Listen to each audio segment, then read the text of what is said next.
Baroness Benjamin visited Harris Academy School in South London to speak with some of the students and their parents about the challenges of modern childhood.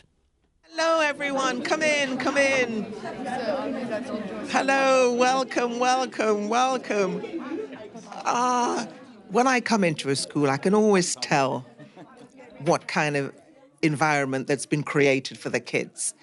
And I love coming into a school and engaging with the children immediately.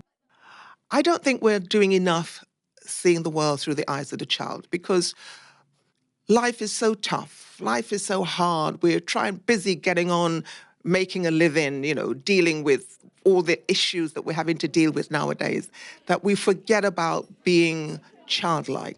What I want to talk about today with you is navigating childhood in 2024. I want to find out from you what it's like to be a child in today's world. So one of the questions I want to ask you is, how has life been so far? Joseph. Life's been pretty good, Just walking my way through it, not taking it too fast, not taking it too slow. Steady speed, prepared for the next couple of years. It's about to get a lot harder, especially year 11 coming in 2 years. But, I'm trying to take it all seriously enough, but not take it too seriously to the point where I'm not having fun with it. That's a brilliant answer. But what about you, Jacob? How's life been so far for you? I think I'm trying to focus on the things I like doing. I think I sometimes find homework a bit hard. I think I find it a bit overwhelming. But I just try to get it through with a positive attitude, miss. I know for girls, life could be a little bit not sure who we are in this kind of world. I just kind of plan things out a lot. I have things? Yeah, I have a whole future planned out. And what about you, Mare? My life is good. I think it'd be better if school didn't exist because then I had more time to have fun. But you have to get an education. My mum used to say education is your passport to life. And what about you?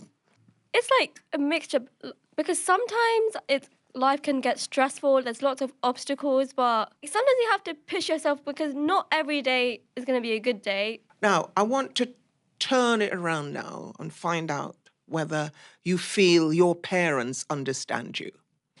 First, I think that they understand me, but I feel like they also don't, which is obviously related to social media and them not really being as in touch with our generation as, let's say, our friends around us.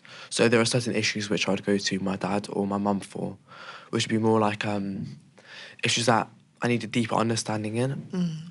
But then I would go to my friends if it were like someone did something to me that I didn't think was right or something. And what about you, Mare?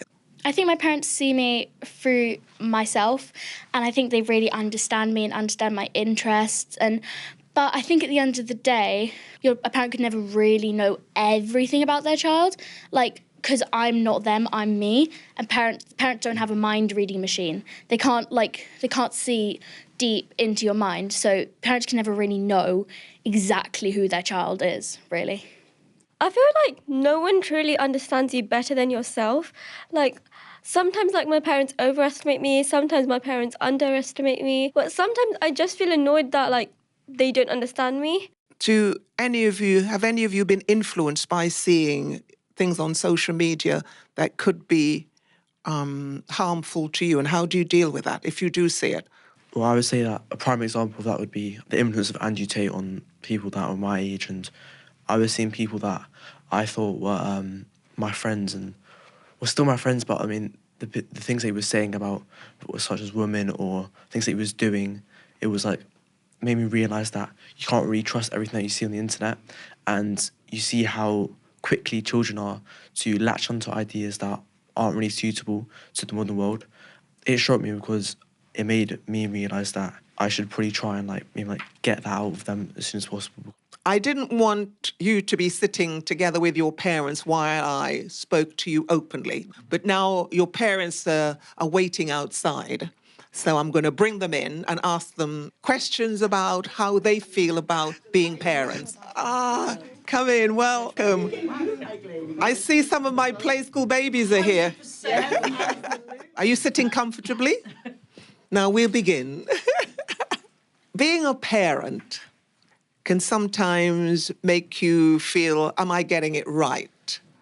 There are so many challenges that we're having to deal with in the world today, navigating childhood.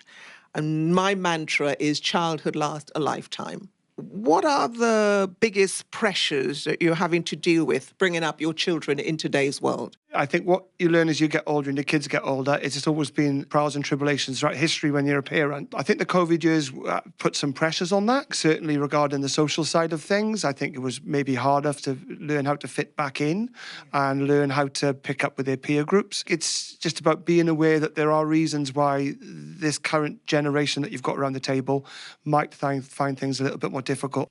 Your children have been very strong and bold about what they feel about influencers. How do you deal with outside influence, especially on social media? How do you deal with that? Yeah, I think you've actually tapped into probably the biggest fear that parents will have in this sort of social media age. And a lot of the time as a parent, I think you want to stand in front of any potential bullet for your child.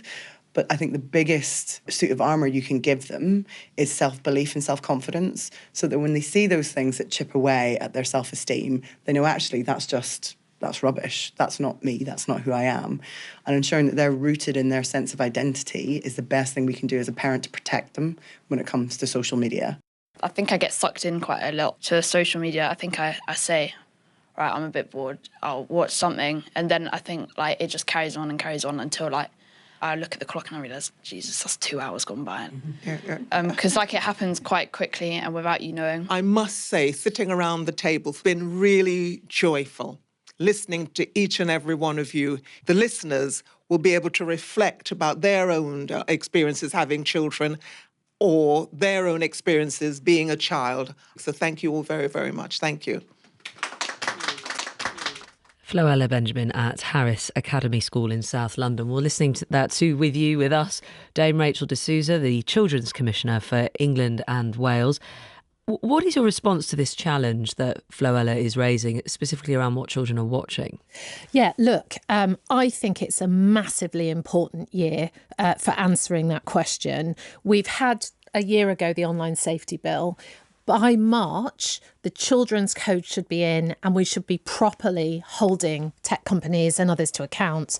I think, and it's got to happen, and government has to move quickly to deal with that. I mean, I think what we heard there were... Do you think it is still a Wild West? Yeah, totally. Absolutely. I mean, but more than that, we've got to look at the absolute nature. I think the parents and children picked it up in that piece. And I mean, I could ask you, Emma, how long did you spend on your phone, looking at social media over the past 2 weeks? I looked at mine before I came in and I was absolutely horrified how many hours I'd spent on my phone. Now think of a young developing brain, young teenager who is just like, as that young lady said, just getting caught in hours and hours of watching and it affecting them and affecting, how they feel, they're affecting their wellness, but also affecting how they see the world. The parent was rightly concerned about it. And because you have called before and you've not minced your words on this around adults, you've just brought it up, looking at their own phone. Absolutely. So it's not just about holding the technology companies to account. Totally. So look. And where are we with that, would you say? I mean, and what was the response when you first said that in February? I mean, look, come to the end of it. A lot of parents come up to me and say, especially colleagues I work with, and say, "Oh my goodness, that really made me stop and think." Look, you walk down the street, you see adults on the phone, you're sitting watching families at dinner, and you see, the adults on the phone. We talk about bans, but actually, as a country, we need to observe our own behaviour as adults. Why? Because children learn from us. Our children learn from what we do, not from what we say. And if these sort of social media apps have taken us over, what hope is there for the kids? So I think, come on, 2025, tech companies need to sort themselves out.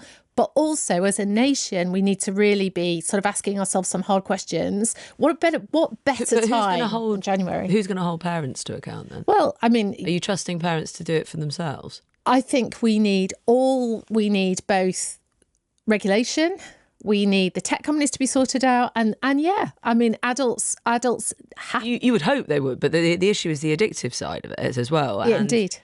Also Indeed. Parents themselves feeling like there's a break, and not everything you do on your phone, even if it looks like it's your child, is social media. You know, you're doing an online shop, you're doing all sorts of other things, you're paying a bill, you're sorting things out. It isn't as easy as a child to delineate what your parent is necessarily doing. You read the newspaper on your phone. It's true, but you know, when I speak to children and young people and say what advice would they give about, you know, social media use, they talk about having boundaries, not having those phones or social media in their bedrooms, not having and needing their parents to support them and support them with those boundaries. So yeah, I am putting it on the parents. There you go. Do you think It's on you? Yeah. We're going to have to leave it there. Dame Rachel de Souza, Children's Commissioner for England and Wales. Thank you.